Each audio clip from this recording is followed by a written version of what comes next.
The Feed. Update on Spotify plays. Remember that release? Yeah. Plus, they are making podcasts more prominent in a new following feed. New resource page on podcast artwork from Apple Podcasts for Creators. Spammers creating bogus audio content about drugs? Whoa. The new weekly top podcast show chart on YouTube. And our stats section is all about an estimate of podcasts that get over 10,000 downloads per month. Hello, I'm Elsie Escobar, Director of Community and Content for Libsyn, and this is episode 294 of The Feed, the official Libsyn podcast, the podcast that takes it beyond how to podcast into keeping you podcasting, with podcasting tips and information for the everyday podcaster and taking you inside Libsyn. Now, if you are starting a podcast or simply looking to find a home for your podcast, use the code THEFEED, all one word, to get up to 2 months free. Now, if you would like to get featured on the show, please send in your 30-second promo. How do you do it? You attach it to an email and you send it over to thefeed@libsyn.com. If you don't have a promo but you want your voice on the show, you can ask us a question or add to the conversation that you hear in an episode. Send us voice feedback. You can call us 412-573-1934, or you can use SpeakPipe at speakpipe.com/thefeed. Everything is done via email. It is first come, first serve, with a dash of if we get to it, if it fits, or, oh no, we have to push it to the next episode. And now on to our main conversation with Rob Walsh, VP of Podcaster Relations at Libsyn, as well as my co-host. Are you ready? Let's go. Hello, Rob. Good generic time of the day, Elsie. How you doing? Here we are. We're almost, are we going to be? No, we're almost in June. Can you believe that? 6 months into 2025. By the time people hear this, it will be June. Will it be? Yes. Is it? This is Oh my coming out God, June. it is going to be June. It's 3rd. already June. People, it's June. Yes. Good Lord. We're recording May 29th. Yes, we're recording May Yes. 29th as typical, normal Thursday before. Oh my God. All right. Anyway, holy monkeys, do we have an update for you all about the whole, remember the Spotify conversation that we had last time? And I did add a little bit to the intro, by the way, Rob. I did kind of record the sort of change, the amendment. It's as if it never happened. So just in case you want to catch up, you can listen to our past episode 293, where Spotify announced that they were going to disclose all of your Spotify plays for everybody to see. And a lot of podcasters got very upset by this because they didn't want anybody to be looking at their business without consent. So Spotify was shocked by this whole pushback, and they did amend what they were going to be putting out, and they decided to only allow, oh my gosh, if your episode hits 50,000 plays. On an individual episode, not all your episodes combined. Correct. Not all time, not in a month, but Correct. For an individual episode, once that episode gets to 50K, forget what your other episodes have done. Then you can get a badge for that episode. Now, let's put that in perspective. To get to 50K, we talk about the median and mean numbers on the show in the last episode. We were talking about you're in the top 1% if you're greater than 30K. And to get to 50K, basically putting you close to the top 0.5%. And if Spotify is typically 20% of downloads, that means you're like the 0.1% of shows are going to hit 50K in maybe 0.2%. So, we're looking at 1 or 2 shows out of 1,000 are going to get to that level. It's like a needle in a haystack. If you find this, it's like finding the hidden badge that when you walk around the Disney park, there's those certain badges that only like 1 out of 1,000 people have, the workers that you want to trade for. It's like that. I mean, it's a lottery. And so it's not going to impact almost any podcaster. So the good news is for all the podcasters that were concerned that it was going to make their podcast look bad compared to others, don't worry about it because no one's going to see these badges. You're not, unless you look for Rogan, you look for Lex Friedman, look for Hardcore History, you'll find it. But outside of that, nope, not going to be there. I'm going to put a link to the page, by the way, which is the same page as it was before, but they did put a little like blurb at the top where they updated it on the 16th of May, which was the day after we recorded. And of course, you can still see all of your precise numbers according to them in your, of course, your private dashboards and all of that stuff. But in terms of the front part, you can get a 50K badge, you can get a 100K badge, and a 1,000,000K badge. So there you have it.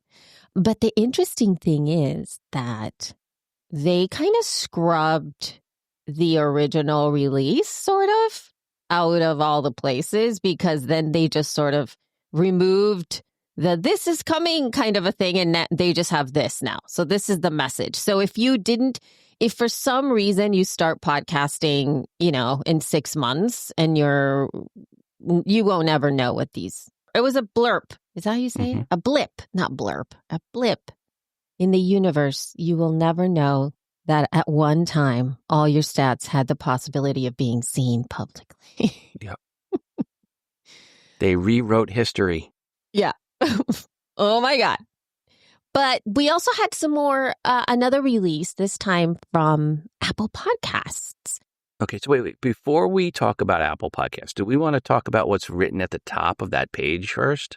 You mean the Spotify page? No, the Apple Podcast page, before we talk about the design stuff. Oh, yes. Okay. So let's go ahead. And so we're talking about this page, podcasters.apple.com/design. Okay. Mm-hmm. There was a release that I got I caught, and I was like, oh, there's a new release. And I tapped through and I noticed that at the top of this new podcasters page, this support page, there's new language at the top of the page that it says Apple Podcasts for creators. So Ted, were we missing this all along, or is this a new change, the for creators? Before everything always said for podcasters. So now it says Apple Podcasts for creators. This is kind of along the lines of how Spotify changed, right? It used to be podcasters.spotify.com, but now it's creators.spotify.com. As a matter of fact, if you go to podcasters.spotify.com, it redirects to creators.spotify.com. Yeah. So Apple, are you following Spotify's lead on this as well? Just, Ted, did we miss this? Is this brand new, or has this been this way for a while and Elsie and I were completely oblivious to this? I mean, that was the first time that I've noticed it. Again, I have no idea when and if that subtly changed. The URL still says podcasters.apple.com. I don't know if it's going to change at any time from that URL, but we'll keep an eye out on that. But alas, that is the thing that we see now. But given that, there's a new page, or maybe an updated page, because I actually don't remember this either. But at podcasters.apple.com/design, the top part of the page just says, take the guesswork out of artwork.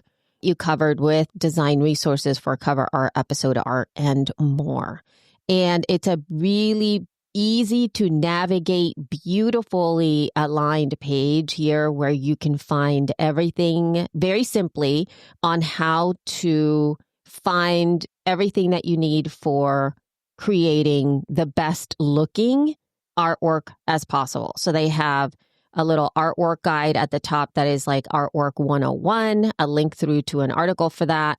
Then it has access to template library. It has the rules. It has artwork rules on what you can and cannot do with podcast art. And it's also with reviewing some artwork policies. All of this is click through very easily. And then it also provides more information at the bottom of the page about host and guest images, marketing resources, and they also have information about Canva, which is what brings me back to the next part here, where right at the top of the page, before we go to the Canva of it all, there is an Artwork 101 link. And that one goes over to podcasters.apple.com/artwork-guide. And when you go to that page, it really breaks down. This is one of the things I thought this was beautifully laid out too. It lays out all of the different areas in which your artwork, your show artwork would show up within Apple Podcasts, because there are many different parts of it, especially if you are either going to be for different situations. If you're being featured, if you happen to open up like subscriptions within Apple Podcasts, or if you have a network, there's all of these different areas that your artwork is going to be featured. And this breaks it down for you so that you're able to see, oh, I see when I have chapter art, it's going to show up like this. If I have a show hero page, it gives you exactly what that is. Channel artwork, it shows you where that's going to show up in all the different channels. And so you'll start to learn the language around that and also show where it's going to show up, which is really a fantastic source. Now, they did forget one thing in the specs.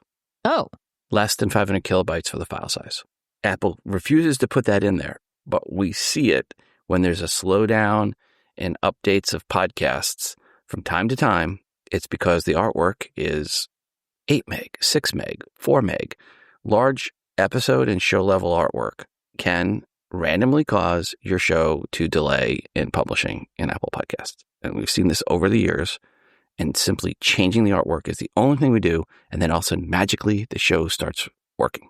So just make sure whenever you're doing any changes to your show level artwork, two things. They didn't mention the other one. Was one, keep your file size under 500 kilobytes. Two, when you change your show level artwork, change the file name.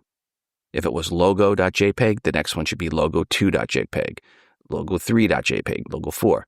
Don't have the same file name as previous artwork, because Apple won't know that it's updated and it won't update in their system. So make sure you change the file name and make sure the file size is under 500 kilobytes. 2 additional specs to go along with everything else that Apple put in there, which was great. And many of the things we've talked about over the years about, don't have your show title in the bottom 15% of your artwork, they show why in some of those images. Keep your show title up above the top 85% of the artwork. Yeah, it looks great. Oh, and the other addition to this also is their partnership with Canva. And there's a link straight through that where if you click through over to the Canva page, because it is linked through there if you want to check that out as well, it has sort of pre-crafted templates that are super easy to edit and adjust and personalize for your podcast. It has all the steps. Choose the artwork, customize the design, check the safety zones, which they've already added in there for you. So you're able to see it, and then you export it out. It's really nice to be able to see all the different ways in which you can create easily podcast artwork and personalize it.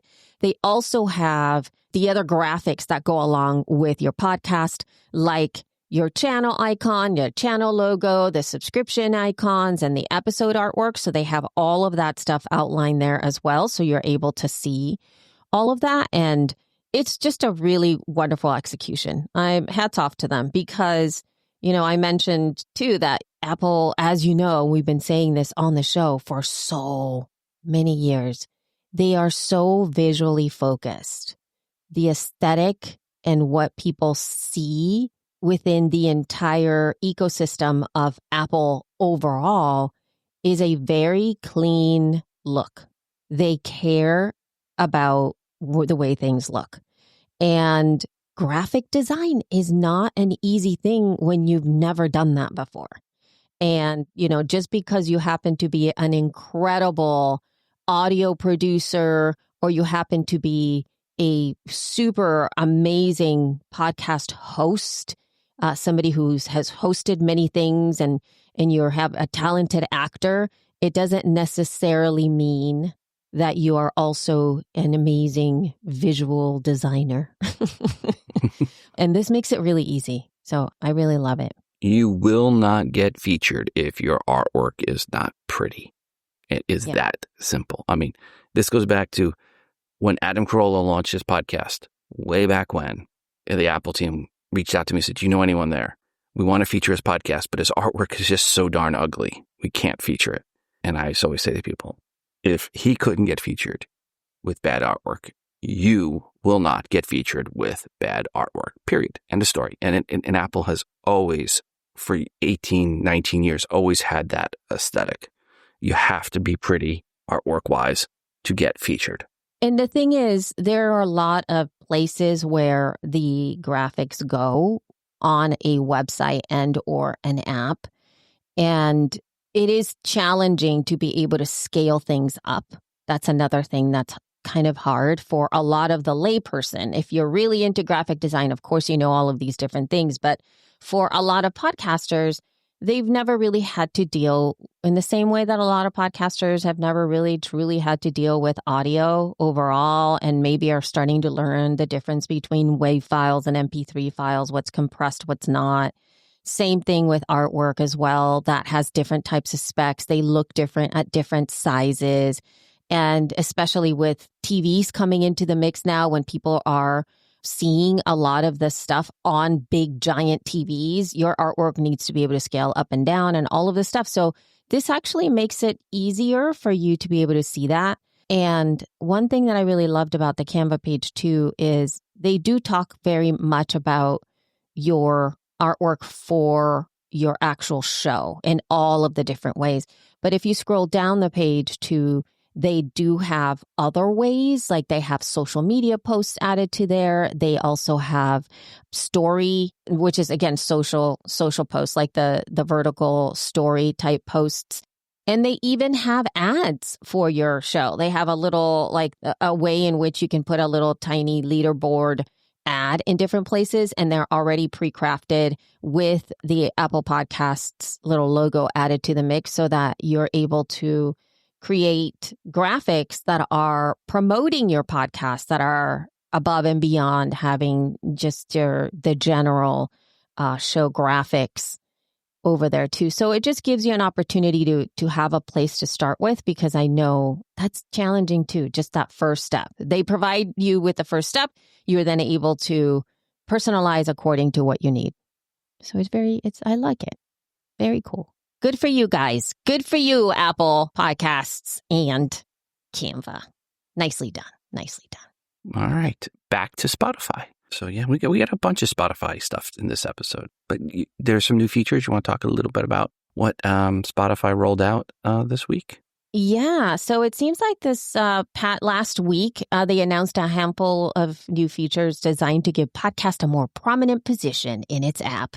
And this is the direct quote, by the way, from an article from TechCrunch that says, quote, "To give podcast a more prominent position in its app as it battles with Apple and YouTube to become users' preferred podcast streaming destination."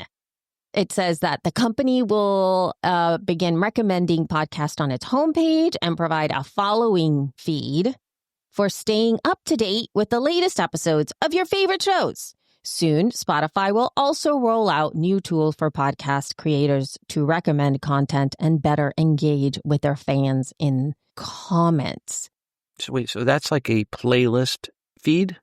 I understand that, right? Like it's a playlist of your favorite podcasts. It's a feed that's created that just puts in new episodes of your most favorite podcasts. Is that? You know what, Rob? I'm at a loss here. I'm being a little snarky here. I'm a little bit at a loss. I honestly have no idea. I'm going to look at it. I'm going to go into my Spotify and be able to figure that out. I don't believe that this has been full on released everywhere as of yet, from what I have read. And it's just starting to roll out. Now, I think that the part that I'm confused about, and I think it's probably coming from a biased perspective because I have been consuming podcasts for a long time. And so my understanding of podcast consumption through the past 2 decades has been in this scenario, which means you open up your podcast app and you have a queue and or you create a playlist that does exactly what this does so that when you open up the podcast app, you have the latest episodes of the shows that you love because you're following them, aka subscribing to them in your podcast app of choice. Isn't that what that's supposed to do? Yeah. I guess this is their way of having a playlist. That's what I took away from it. That's Hello Castro, circa 2015. Correct. That's what I'm so confused about. The fact that I'm like, are you meaning that right now you're literally doing what podcast apps actually do and you realize that people want to consume the shows that they follow, which is a little bizarro to me. But so I haven't seen the way it's been laid out as of yet, right? But it says at the bottom of this article here, it says, in quote, in addition, Spotify is introducing a following feed that will serve as a dedicated spot where you can see all the latest episodes released by the podcast you follow instead of having to search across the app. It says, well, to access this feature, you'll tap on the podcast button on the top of the app, then the following button that appears to its right. I believe these are features that haven't been rolled out yet. Maybe they haven't. I didn't update my version of the app. I didn't see it. Oh, I see what they're doing. So it legitimately, Rob, it's like having a queue like Castro has had forever, the way that Overcast is implementing all the stuff. It's what Pocket Cast and all of these other apps have had, which is a playlist. It's a playlist. That's what I was thinking it was. And that's okay. I just got a little snarky about that because I'm like, is this literally is why people listen to podcasts, because you can follow the stuff that you want to listen to. Mm-hmm. And none of the other things are in your way. I wonder if it's going to be a true playlist where, Kessler, you can rearrange your playlist to get it in the order you want. And other apps can do that as well. I wonder if there's going to be any rearranging or they're just going to do it based on the most recent. Yeah, I think that the reason that I'm so kind of grumpy about this is because Spotify is making decisions for me in the way that Netflix makes decisions for you to deliver and bubble up content that most aligns with the type of content you have consumed. Within Netflix, I'm okay with that. I don't mind the algorithm and the discovery within Netflix, to me, feels kind of intuitive. They know what I'm listening to, and they usually bubble up content that is of interest to me. I don't push back against that. And I think because of the fact that I've been listening to podcasts for such a long time, I have a way of consuming, and my podcasts are my podcast. I'm actively seeking the stuff and putting it in there. I almost never am sitting back going, I don't know what to listen to today. That doesn't pop into my head. I have so many podcasts to listen to that I have chosen that I'm not in a position of going, I'm looking for a new thing today. I just happen to have bazillion episodes available to me. And Spotify is offering up all of this content based on what they perceive to be my taste, and none of it is in alignment with what I want to listen to at all. But I'm sure that it's there because I don't really use Spotify, and I usually only use Spotify when I'm doing research on stuff. So it's thinking that I like the things that I've tapped through. Yeah, mine is, I do a lot of testing of shows, just to make sure everything's working. So my Spotify is such an eclectic mess. When I go in and look at it, it shows me what I've listened to. Sometimes I'm like doing screenshots with people. I'm embarrassed of the things that are up there. I'm like, That's how I feel. That's not what I listen to. That's exactly how I feel. I walk in there and I'm like, I don't want this popping up. If somebody looked over at my Spotify like landing page, if they opened up, they'd be like, who are you? Yeah, exactly. You are not the person I thought you were. Yep. And it's like, that is not me. That is not correct. Anyway, let us know what you think about this.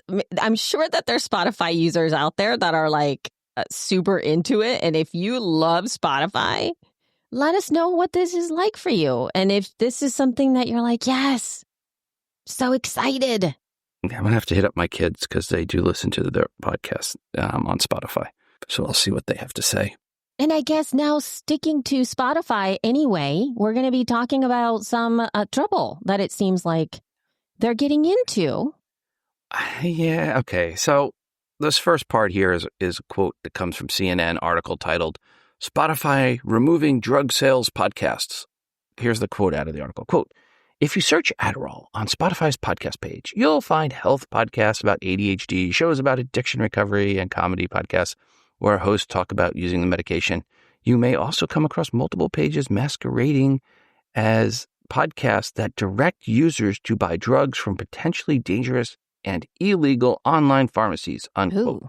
Yeah, so long and the short, there were some spammers creating bogus audio content, likely all with AI, that was nothing more than content telling people to go to sites to buy from online pharmacies. This sounds like content that's not very good, not likely to get any real audience at all, and much more of a headline than a real issue. And when I first read this, I thought, wow, what a big nothing burger. Podcast content people choose not to listen to. Okay. To my surprise on this story, when I read another article about this that said, quote, the issue has led U.S. Senator Maggie Hansen to demand some answers to the Joint Economic Committee from Spotify about how it's addressing the problems. In a letter to CEO Daniel Ek, Hansen is asking Spotify to provide details by June 12th to its moderation policies and what procedures it uses to combat drug-related content on its platform. She also asks for specific numbers on how many podcasts and episodes have been removed and data on how many users have interacted with the podcast, unquote. And then they actually have a quote from Hansen, what she said to Elk, quote, addressing these threats requires an all-hands-on-deck approach. And based on recent reports, Spotify has not exercised the level of diligence needed. I urge you to take action to prevent fake podcasts that facilitate the illicit sale of drugs, including those that could contain fentanyl appearing on your platform, unquote. Wow. That went from like 0 to 1,000 million very fast. Wow. Yeah. What a waste of time and taxpayer money. There were likely just a few dozen people, if that ever interacted with each of these podcasts. I did find one of these still in Spotify. It was not on an Adderall one. Those seem to have all been purged. So I looked for what's the most advertised pills on television? Yes, I searched for Viagra. Oh. I found one still there, but here's what's interesting. It has been in Spotify since September 2020. Oh, actually, September 2020 was the last episode.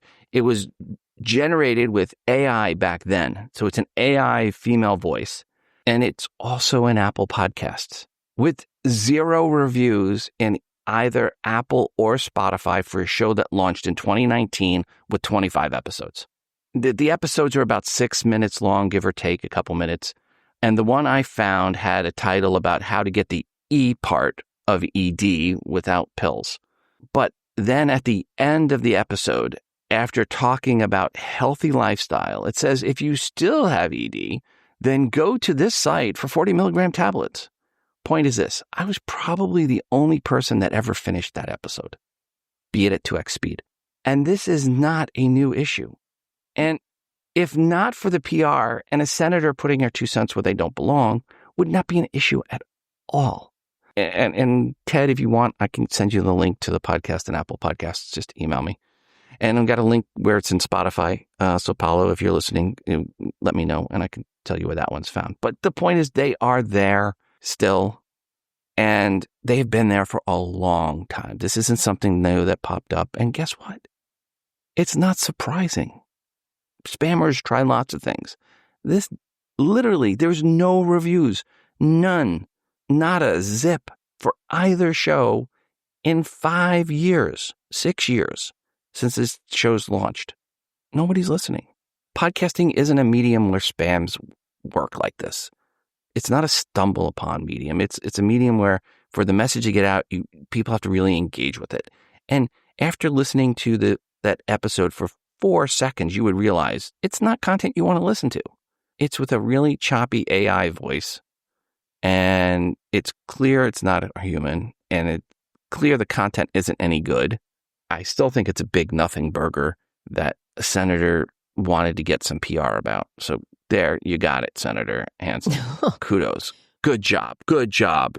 I don't discount the potential issues that might continue to arise with a free podcast hosting platform, the ability to create episodes for free and put them up, especially because of all of the AI voices and things like that could, in this way that these folks are selling, in quote, drugs or whatever, you could really do almost anything. The potential use for harm is there. So I get that. I just feel that focusing just on the drugs of it is missing the larger point, which I do feel needs to kind of think through in the way that dissemination of content sometimes can actually not be the greatest out there for some of these things. And we don't know it at the time. You know how people tend to, all the not podcasters, all the icky type marketers can start to find new ways of doing icky stuff. And platforms like Spotify haven't had that kind of regulation before, or even just looking at it before, that things like this could happen. So in that respect, I understand. But my God, shock and awe. I just can't imagine anybody listening through one of those episodes and going, oh, wow, I'm really connecting with this host. I should go to this site. Right. No, I'm going to go buy drugs right now and click on this link. Yes. I can't imagine that any of these spam sites as podcasts caused anyone that wasn't going to already go and buy the drugs to go and buy the drugs. Yeah. I don't mean to downplay the issue of drugs and pushing it, but I just don't see how these podcasts like this are going to connect and cause anyone to go and do something they weren't already going to do. You don't buy your ED drugs from an AI-generated voice telling you to go to a site you'd never heard of. I mean, I think for historical context, again, if we're looking back at the way people generally consume podcasts, I'm not going to go and follow those shows. I'm not going to go subscribe to that show and have it added to Overcast, because that's how I listen to podcasts. It's not going to happen. I'm not even going to see these. I'm sure these podcasts are in Overcast and everywhere else because it's in Apple's podcast directory, this one. At least. Exactly. Yeah. But what I'm saying is they're not in my face. They're not popping up in my face. Right. I can add it, but you know, why? All I'm saying is it's a curated experience that I'm having for my podcast. Nobody's ever Overcast does not suggest to me content when I'm in it. I'm consuming the content I have chosen to consume. But if I'm going into Spotify and I happen to click through something, or let's say I am doing research on ADHD medicine, and I happen to have consumed a couple of podcasts about medication, and now the algorithm within Spotify has found that that's the thing that I'm searching for, and it now starts to bubble up all of that AI content, pushing me fake drugs. I would be annoyed, but then I would never have found them if I just happened to grab the episodes that I wanted to listen to about Adderall and listen to them on Overcast. I wouldn't have that problem. So I think that the algorithm within Spotify and the way they're making discoverability easier for people might also prove to be problematic for things like this. But anyway, but that's like a lot. It's just a very extra. All right. And now moving on to YouTube. We haven't talked about YouTube really fully in this episode, but this was announced right after we finished recording in the last episode. So it's not necessarily news, but we haven't talked about it on the show. And this is the announcement. Quote, today we're announcing a US-based weekly chart to showcase the most popular podcasts on YouTube. Every Wednesday, the weekly top podcast shows chart is updated with podcast shows ranked by watch time. Generally, charts will include playlists that are designated as podcasts by the creator in the upload process and will not include playlists that contain only clips or shorts. How about that, Rob? What are your thoughts about this? It's good that they say what the basis is, and it's consumption. It's during that weekly period. The first week, Rogan was number one, but for the week of May 19th to May 25th, Rogan was number two, and Rotten Mango was number one. Rotten Mango is a true crime podcast. Kill Tony was number three, and Kill Tony is friends with the Rogan, so it's part of the whole Rogan brosphere, where producer Red Band used to be with the Rogan, and they record it out of the mothership. Oh. It's as Rogan as Rogan can get, and Kill Tony has a Netflix special going and whatnot. So, that was number three. 48 Hours is number four, and the Midas Touch jumped up to number five. I think the first week it was way down. So those are the top five for the week of May 19th to the 25th. And it's based, again, on consumption. So we're assuming the most amount of minutes consumed for all episodes combined during that week, not episodes released in that week, but content consumed in the podcast list during that week. I'm assuming that's what it means, right? Yeah, because the watch time is one of those things that for sure counts a lot for the podcast stats, or actually any stats, not even podcast stats. That's the whole point. This is a very proprietary sort of measurement point for YouTube is the watch time. An interesting list. Again, many on the list, not surprised, who would be there. So it's another place to look, but this is what people like on YouTube, and it'd be interesting to, compare maybe as we, Apple's list, if you look at top shows, is new subscribers in the last week. And then you can also look at top episodes, which I think top episodes is going to be a better comparison to what this weekly podcast one is. So if you go and look at top episodes consumed in Apple Podcasts, I think that'll give you a little bit more of a comparison to this. Another place for people to get charged to say, hey, we're bigger than Rogan. And this week it's Rotten Mango, which is a true crime podcast, which is a really good podcast. And she does a really good job with that. Yeah. So this is for sure the entire, in quote, show, right? Meaning not episodes. And by the way, Rotten Mango, the reason it beat Rogan, one word, Diddy. Diddy. Yeah. It is Diddy. It is all about, well, there's a little bit in, I think did she cover Karen Reed of it all? I don't know if she covers that because I haven't seen Karen it. Reed. Yeah, so I was looking to see if in those episodes that she covered Karen Reed, but it does look like most of the recent episodes were Diddy. Yeah, it's Diddy. It's all Diddy. Yeah, during that period of time. Titles like I got 4K to rub baby oil on her, and Diddy watched. Oh, okay. Diddy, I'd like to beat the blank out of you. Wow. I watched Diddy's lawyers question Casey for 12 hours. Yeah, so she's covering that trial, and evidently it is striking a chord. Yes, across the board, because it's one of those things where that is striking a chord in all the places. So everybody is like consuming a podcast. People that are into Diddy are not really there for the podcast. They're there for Diddy. And one of the episodes was, I spent 8 hours in a courtroom with Diddy, and this is everything. And that episode got 6.9 million views. Oh, my God. Wow. In 2 weeks. Okay, then. Holy monkey. This is legit numbers here. But yeah.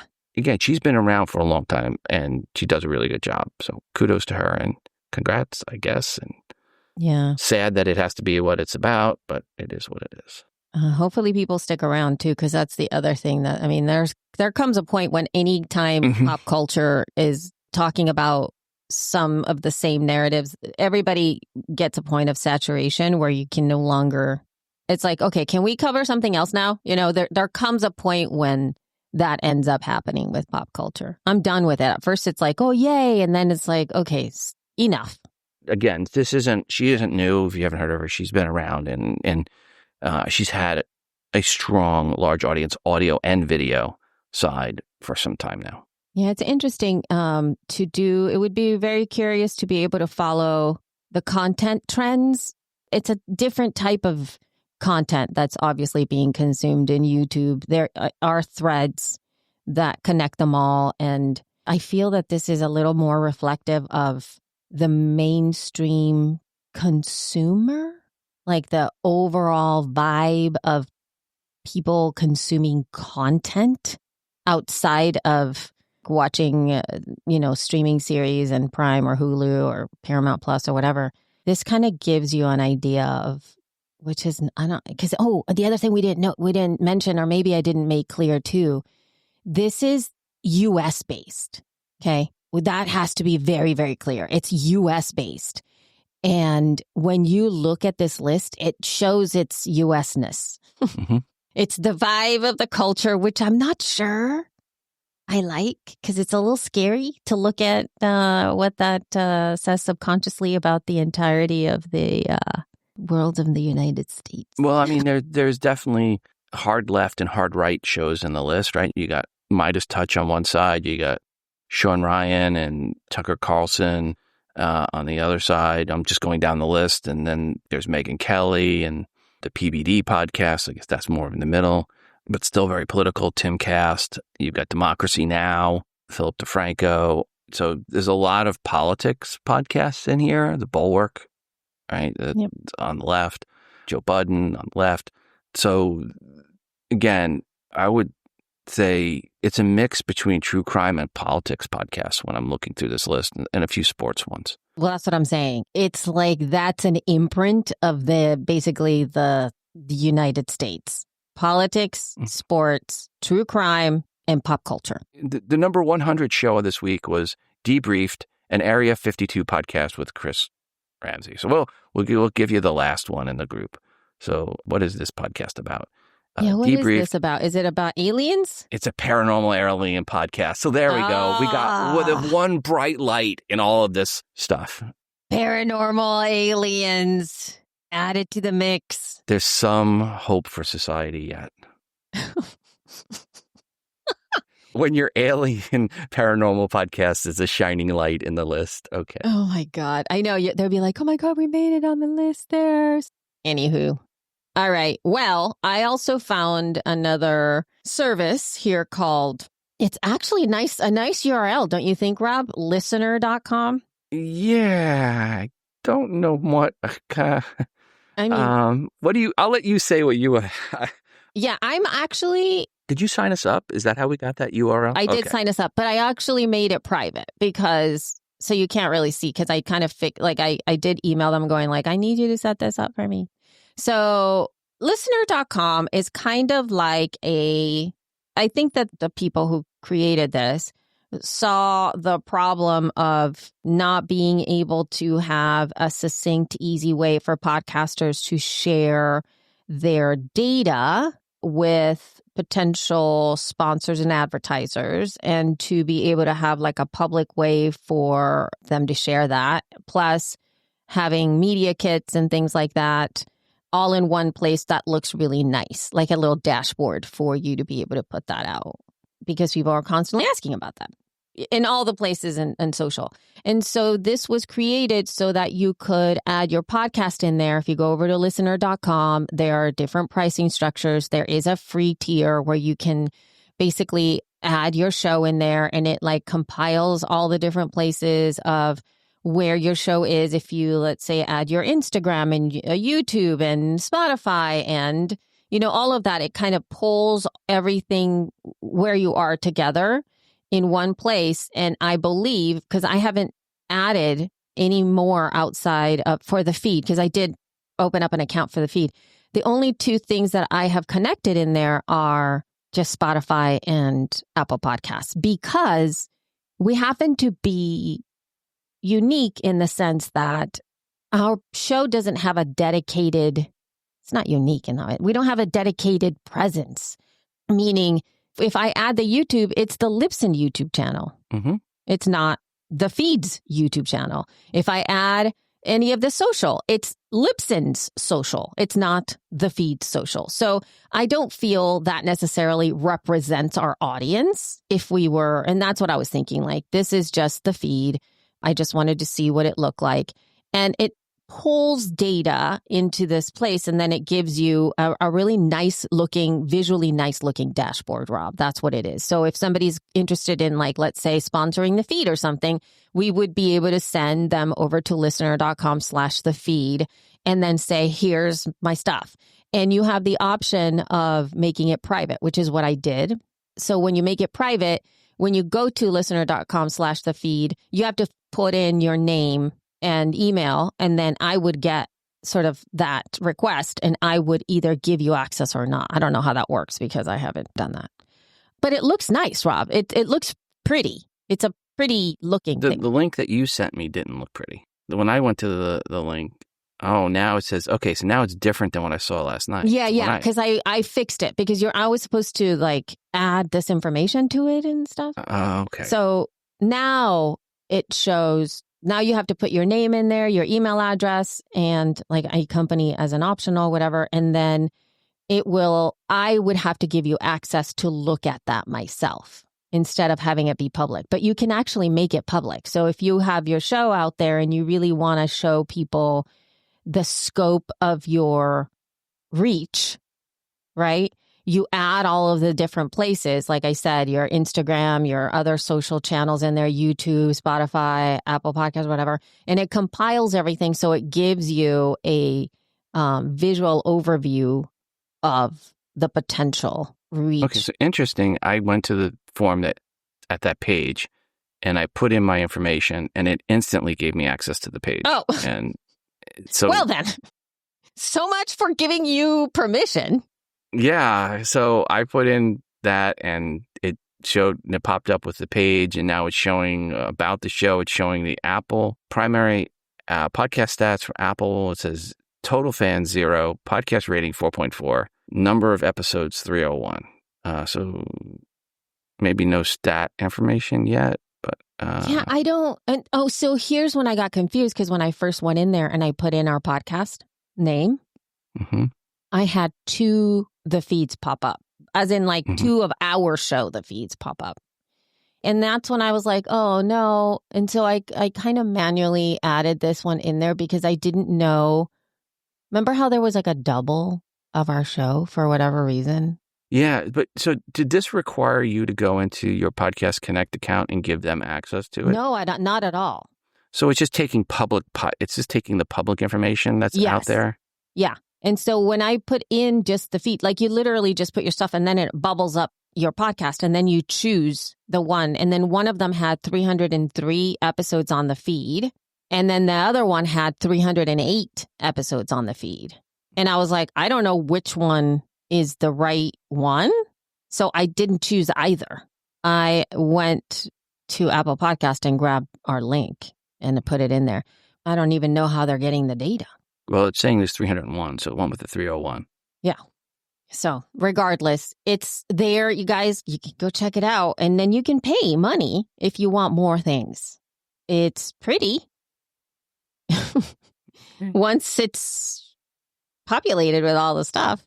But I'm not quite sure. I don't know if I would need to pay the money to do it, as of now. But you guys can check it out and see how that works out for you. And I think it solves a problem that some people have for media kits and having to give people your information. It sort of like pulls it in a really nice way for people, and you can share them. And I think it also has the potential to share your stuff, like people can find it. I don't know. I'm still trying to figure out how this all works. But it's interesting. When you create a new pod kit, you can have pod kits. and send those out to people. So, anywho, all right. And I have here a little something. We got a little bit of feedback, and I thought we were going to give him a shout out. So we got feedback that says, "Hi, Rob and Elsie. Since I think you've indicated that no one has podcasts hosted in more languages at Libsyn than Mongabay does, so I thought it sounded newsworthy in case it's something to share on the feed. So we're going to share it. Guess what? This is a shout out for you. And this is from their recent release, PR release, quote, with the recent addition of podcast in French and Bahasa. Oh my gosh, I hope that's right. Bahasa Indonesia. The award-winning 26-year-old environmental news outlet Mongabay now hosts podcasts in 4 languages with Libsyn, the world's leading podcast hosting company. Producing podcasts in multiple languages is part of our nonprofit news outlet's strategy to reach people where they are, in the mediums they prefer and in the language that they use, says Rhett Ayers Butler, founder and CEO of Mongabay. Partnering with a top company like Libsyn to distribute these shows to our global audience just makes sense. Mongabay's French and Indonesian podcasts now hosted on Libsyn join existing podcasts published in Spain and 2 award-winning shows in English and one for a global audience called the Mongabay Newscast, which won its first award in 2024, and another for listeners in India called Everything Environment, which recently won Best Produced Science Show in 2025 India Audio Summit and Awards, and both of which are finalists for awards set to be announced at the Publisher Podcast Awards in June 11th in London. Mongabay is a 26-year-old award-winning nonprofit environmental news platform with 5 bureaus publishing original daily reporting in 6 languages for millions of monthly readers. And for any more information, contact Mongabay's podcast producer and impact editor, Eric Hoffner, over at Eric, with a K, at mongabay.com. Congrats. Right. Woohoo. Thank you, Eric, for sending that in. Yeah. In a recent Nielsen report titled the 2025 Annual Marketing Report from Nielsen, nice original title there, podcasting got a couple of mentions, but the key one is per marketing spend. The share of marketers planning to increase budget by more than 50% in the next 12 months compared to last year's spend. For podcasting, it was 16% of marketers are planning to increase more than 50%. But they didn't say what the percentage were that were holding steady or increasing from 0 to 50 or decreasing, just the 50% or more increase. So I wish there was a little bit more data there, guys. Sorry. The top category for increase was social media, with 29% planning to increase 50% or more in the next 12 months compared to the past 12 months. But there's a full report. We have a link to the PDF if you want to read that report and go through and look at some other marketing stuff. But podcasting only gets a couple mentions in there. Overall, it's about all the other places people are spending marketing on. And all right, we have this would be a good place for a promo. Good place for a promo. Here we go. This is Sound Strategy. Are you obsessed with podcasts? Do you make them, consume them, overthink them? Hi, I'm Lucas Dickey, the host of Sound Strategy, the most meta podcast about podcasting ever. Literally, that's the name. Podcast keyword strategists definitely get it. Each week, I'll be joined by my co-hosts, Alice and Melody, for conversation with industry veterans, including those like Joe Rubin, Rob Walsh and Elsie Escobar, Dave Jackson, Joni Deutsch, Maribel Caseta-Smith, and the list goes on and on. We will discuss the weird, wonderful universe that is podcasting, storytelling, and content creation. We'll bring you roundtable rants, industry hot takes, and existential questions like, 20 years into podcasting, do any of us really even know what we're doing? Whether you're a pro podcaster or a curious creator, this is your backstage pass to the present and future of podcasting. Join us every Friday at soundstrategy.fm to tune into the latest episode. Sound Strategy with me, Lucas Dickey, the most meta podcast about podcasting ever. Well, thank you so much, Sound Strategy. And as you heard on the promo, Rob and I were both on the show as guests. I believe, Rob, this is is it the only time that you and I have been a guest together on a podcast in all of our time together? I think it is. Yeah. So how about that? I can't remember any other. Yeah, I don't think we've never ever done it. So yay. Mm-hmm. There's still a first. You guys, you can go and listen to the show. There'll be a link in the show notes. I'll put a link to our episode in there so you guys can hear a little bit of our backstory and some strategy around the feed and all of that. So it would be amazing. Yay. So that covers our Where Have We Been? It does. Absolutely. It absolutely does.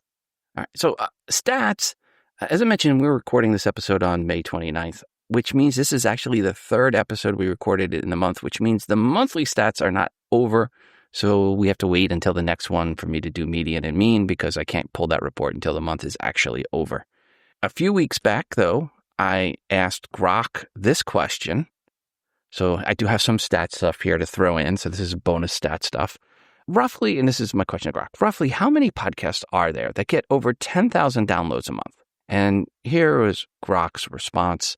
Estimating the number of podcasts that get you over 10,000 downloads per month involves working with available industry data and making some reasonable assumptions. As exact figures aren't directly published, let's break it down for what we know as of February 21st, 2025. I guess that was when I asked this.